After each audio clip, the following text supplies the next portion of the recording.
To change your child's dressing, remove any jewelry on your hands or wrists and clean your hands. Gather all of your supplies. You will need clean gloves, a pair of sterile gloves, sterile gauze, a swab stick to clean the skin, a clear sterile dressing like Tegaderm or Bioclusive, a biopatch, masks for everyone in the room, a securement device like StatLock or GripLock, a watch or clock with a second hand, and skin protectant. If you use a kit, check the supplies included in the kit and gather whatever is missing. Your home supplies and kit may look different, but the process will be the same.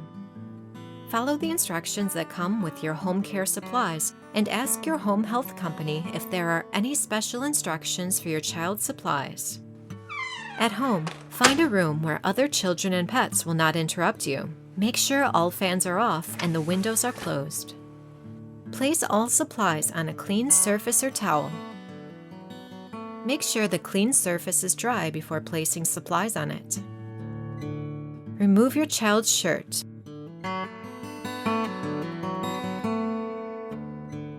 Place a mask on your child, and then place a mask on yourself. Any helpers in the room must also wear a mask. Next, wash your hands for at least 15 seconds with soap and water. Put on your clean gloves. Now set up the supplies in a sterile field. A sterile field means that there are no germs inside the kit. Start by opening the kit, being careful not to touch anything inside the kit. You can only touch items inside the kit once you have on your sterile gloves. Open any supplies that are not in your kit. This may include the biopatch, StatLock, or GripLock and dressing. Drop them onto the sterile field. Once your supplies are set up, it is time to remove your child's dressing.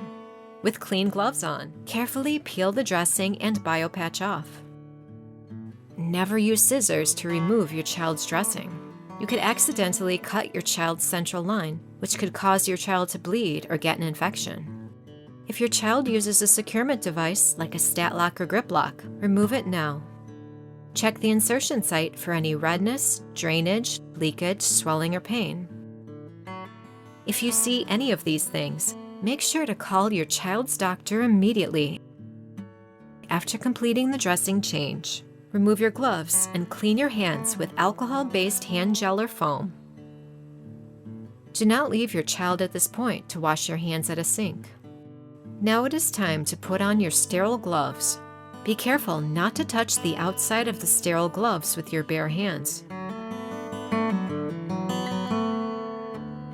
Once both sterile gloves are on, only touch what is inside your sterile field. This is to help prevent the spread of germs to your child's central line. Next, clean the skin. Scrub the line and skin around the insertion site for 30 seconds. Use the swab stick and scrub the skin around the central line using friction and a back and forth motion. Pay close attention to cleaning the insertion site. If you need to move the line to clean, grab it with a piece of sterile gauze from your kit.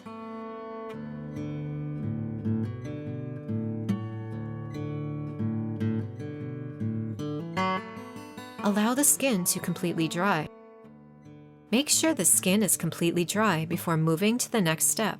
If your child uses skin protectant, apply it now. Next, place the biopatch around the insertion site. With a piece of sterile gauze from your kit, lift the line through the slit in the biopatch to make sure it is touching all of the skin around the insertion site. Now place your new dressing over the clean area with the line directed away from any dirty areas.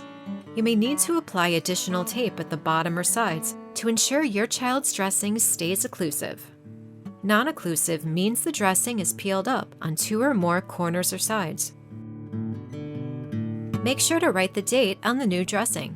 If your child uses a securement device like a StatLock or GripLock, you should place a new one on at this time.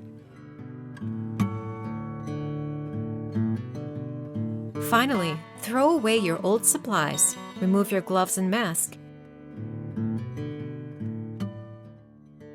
and wash your hands. Central line dressings should be changed every 7 days, and if they become wet, dirty, or non-occlusive. Never add extra tape to the dressing if it becomes non-occlusive. Change the dressing right away if it becomes non-occlusive. Your child cannot go swimming while he has a central line. He should also avoid wading or bathing in water above the waist. Your nurse can show you how to protect the line while bathing to prevent the spread of germs. Your child may take a shower as long as the central line is well protected from water with plastic wrap. Talk with your child's nurse to learn more about this. Please be sure to practice this on your child before going home. Remember to call your doctor for any questions or signs of infection. Thank you for choosing Children's Healthcare of Atlanta.